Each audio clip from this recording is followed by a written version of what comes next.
What is the first word you think of whenever you think about money? Because for me, it used to be stress, conflict, and for a while, which I'm a little embarrassed to admit this, mine was hate. I used to literally strut around just saying that I hated money. But that belief did not come from nowhere. I grew up in a house that was full of mold. My mom and I even used to dumpster dive for coupons to save whatever we could. And whenever we did grocery shop, we would pull to the corner of the store at the end of every grocery shopping trip and look at the little bit that we had in there and pull out whatever we couldn't afford. Like literally whatever we didn't absolutely need, it had to go. And just standing in the corner of the store, watching your mom pull it out groceries from the grocery cart while everyone's walking by, just looking, I can literally still feel the embarrassment and the pit in my tummy to this day.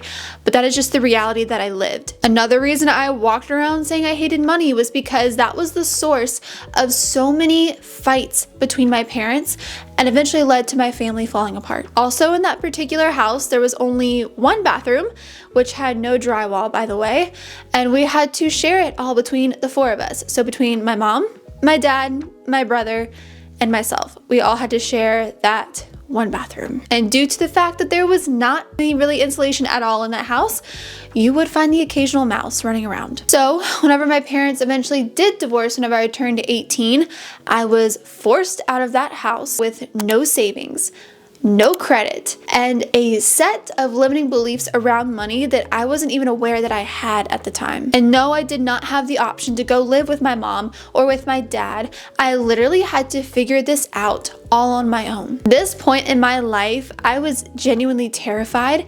I was overwhelmed, and it's one of the hardest times and darkest times of my life. There's so much that happened during that point at such a young age that it literally, like, I'm tearing up thinking about it. But I didn't realize how crucial that this point in my life would be. From then on, I went to experience multiple more financial hardships between being evicted. I had countless overdraft fees on my bank account because I couldn't keep it in the positive. And then obviously through that, I packed on the debt. So needless to say, feeling like I got hit by a Mack truck was an understatement. But through all of that, I did the work.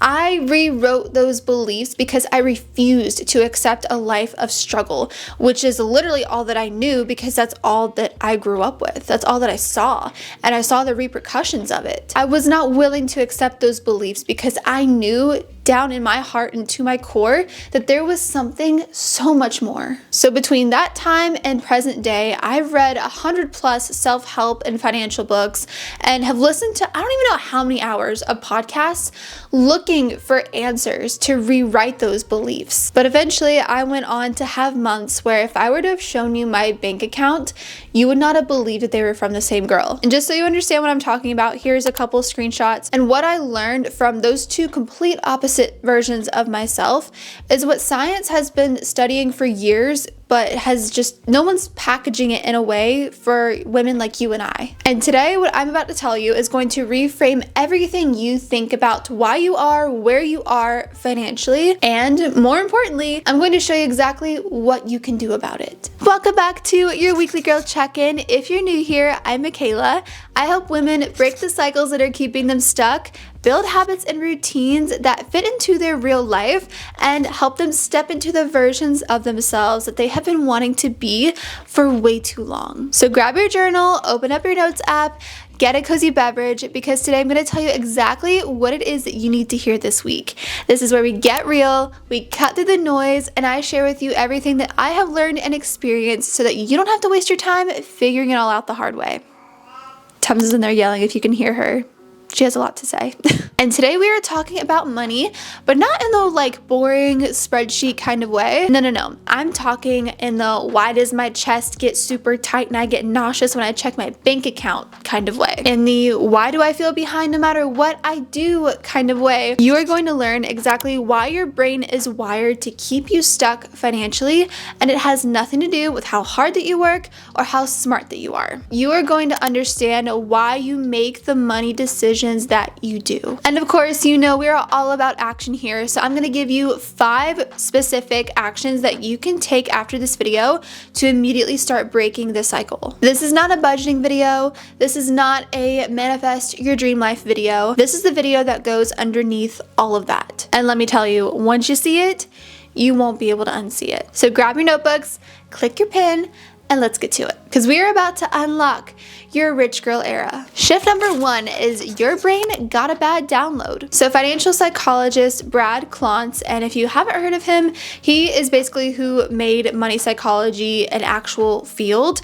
He spent years studying what he calls money scripts. A money script is basically an unconscious belief that you developed during your childhood. This is before you can question it, before you could have any frame of reference of whether or not this is true.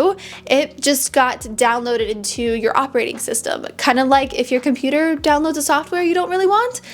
That's what a money script is. And through his studies, he was able to name 4 main money scripts. And I want you to comment below which one that you are. So there's money avoidance, which is where you think like, oh, money's bad and I don't deserve it.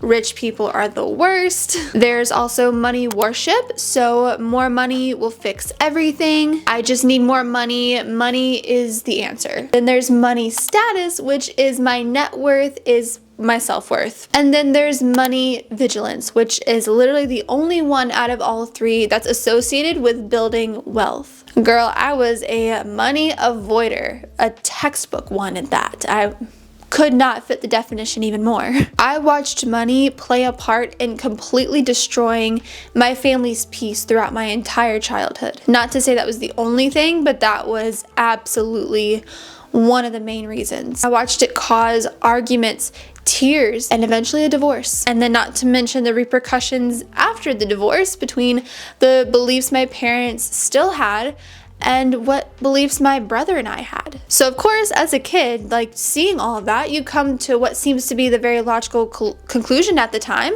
which is that money is the enemy. Money is dangerous. Stay away from it. My family used to make derogatory remarks about people that had money. Therefore, I looked down upon people that had money because I thought that they were just bad people. And then here I go, walking into my adulthood, saying that I hated money and fully meaning it, thinking that it made me some sort of saint. I resented the people that had money. I was sabotaging opportunities without even realizing it to make money. And Klontz's research showed that people with high money avoidance were statistically significantly less likely to become high earners. And it's not because they're less smart or they're less capable, it's because their brain is literally out here working against them. You cannot build something that you believe is bad, and you also can't keep something that you secretly don't think that you deserve. Because girl, your money script is not sitting in the corner minding its own business. It is in the driver's seat making the decisions. So here is your action step once you do recognize which money script you are. I want you to grab a piece of paper and I want you to write down the sentence that you thought or heard the most growing up around money. Not what you think now, but what it was you were absorbing then as a child. And whatever that sentence is, that is what your money script is now. So I want you to comment after you do that exercise. What is your money script out of those 4? The second shift is that you have been making decisions with the wrong brain. This is the one that's going to explain every financially questionable decision that you've ever made. You're welcome in advance. Researchers at Harvard and Princeton discovered something called the tunneling effect. And what this means is that whenever your brain is under financial stress, it physically narrows. It's like it enters a tunnel and it loses sight of everything else outside of that tunnel. Long-term thinking, any other options, the bigger picture, your perfectly good judgment, literally all of that is gone. Once that happens, your brain is in full-on survival mode, and it has one goal whenever it is in survival mode, and that is to make it through the next 5 minutes. It's not interested in your savings goals. It's not thinking about next month. It is literally just trying to think, how can I stop this immediate discomfort? And that is why when you are stressed, you overspend. Because in this instance, your brain needs a dopamine relief right now, and a purchase is going to deliver that instantly. That is why you avoid checking your bank account whenever things are tight. Because looking at that number genuinely feels like a threat and your brain tries to protect you from it. Because when you're in that tunnel, right now is the only moment that exists. Here's the part that got me though. That same research showed that the same person with the same IQ, same capabilities, same financial knowledge made dramatically different financial decisions based on whether or not they were in a scarcity mode. Literally the only variable with this is the mental state that they were in whenever they made the decision, which is great news for us because that means that you don't need to become a completely different person. You just need to stop letting your stress brain make decisions that your calm brain is going to spend months and months cleaning up after, because your stress brain and your calm brain are genuinely not the same brain. One is building your future and the other one is just trying to survive your Tuesday. And only one of those should have access to your bank account. Here's your action step for this one. I want you to write this somewhere where you're going to see it. So I want you to write regulate first and decide second. Any non-emergency money decision gets a 24-hour hold. So before you make this decision, move your body, sleep on it. Let your real brain come back into play again. And once it does, then you can decide. And that alone is going to completely change the quality of the financial decisions that you do make. Okay, so shift 3 is kind of an uncomfortable one. And this is because it's finally going to explain something that you've been feeling, but you haven't been quite able to articulate or quite name yet. So let me explain. You can't build something that you secretly hate. Have you ever wanted something really badly and then also kind of hated yourself for wanting it at the same time? This is called cognitive dissonance. And girl, it is wreaking havoc on your finances. Let me explain exactly what's happening here. So part of you wants money, needs it, knows that it would change your life in a real, tangible, meaningful way. But then there's this other part. The part that grew up in a house where money meant screaming matches, stress, and things just falling apart. That also believes that money is bad, that people who have a lot of it are probably greedy, that wanting it makes you feel materialistic or shallow or somehow less genuine than the version of you that grew up without it. Listen, you've got two beliefs, one brain equals absolute chaos. Your brain cannot hold both of those beliefs at the same time. So you know what it does? It picks the one that's easier. And for most women who grew up the way that I did, the easier belief is that money is the villain and that I'm the noble main character who doesn't even need it. And then your brain gets very, very creative about making that story true. It talks you out of opportunities. It lets you self-sabotage and just says that you're being realistic. It keeps you uncomfortable enough with money that you never quite let yourself keep it. Your brain's not lying to try to harm you. It's just trying to solve a conflict, but it's doing it in the most financially destructive way that it possibly could. So here's the reframe that I made that finally changed the way that I saw money. It's that money didn't hurt my family. The absence of it did. The stress of not having enough hurt my family. The fear hurt my family. And yes, the arguments were about money, but they weren't caused by money. They were caused by not having enough of it. And those are two completely different things, because one of them makes money the enemy and the other one makes money the exit. You cannot attract what you resent. You cannot build what you believe is bad. And you absolutely cannot keep what you secretly think you don't deserve. The shift here is not pretending that money is some magical solution to everything. It's that money is neutral. It's a tool, one that can fund your peace, your freedom, your options, and hating the tool does not make you noble. That's what I believed initially, and I was completely wrong. Being noble keeps you broke. So here's your action step, and I want you to write this down also. Write it somewhere you are going to see it every single day. Money is not the problem. The absence of it was. Read this over and over until this thought becomes something that you actually feel and that you actually fully believe. This distinction alone will shift everything for you because it's about how fast your brain can actually change. So shift number 4 is that you need to show your brain the receipts. Your brain is neuroplastic. This means that your brain is not fixed. It is not set, because the scarcity pathways that got built during your childhood, the ones that fire anytime you're thinking about money, or you're about to make a financially scary decision, or you go to even just check your bank account, those are not permanent. Those were built through repeated experience. And that means that it can be rebuilt in the same way. But this is where people take that information and they go completely wrong. They start doing affirmations. And listen, I'm not here to drag down affirmations entirely, but standing in front of your bathroom mirror, looking at yourself saying, I'm a money magnet, and your account is being consistently overdrawn, that's not neuroplasticity. That is just lying to yourself, because your brain's not gonna update on positive affirmations. It's updating on evidence.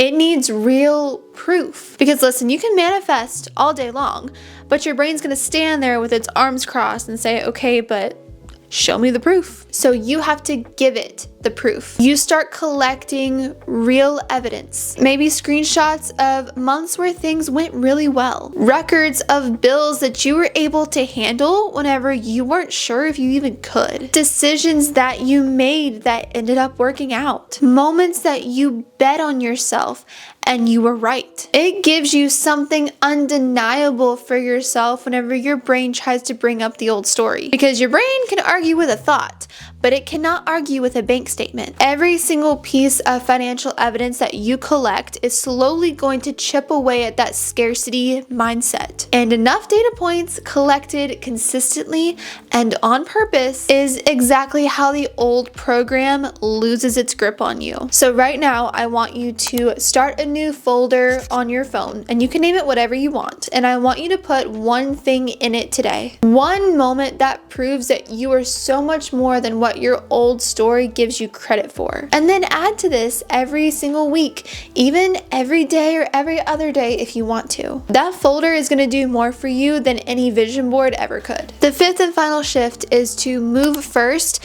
and feel ready never. And this is probably one of the most important parts of this video. Everything we just covered, none of it matters if you just watch this video and then you go on about your day. Neuroscience is very, very clear on this.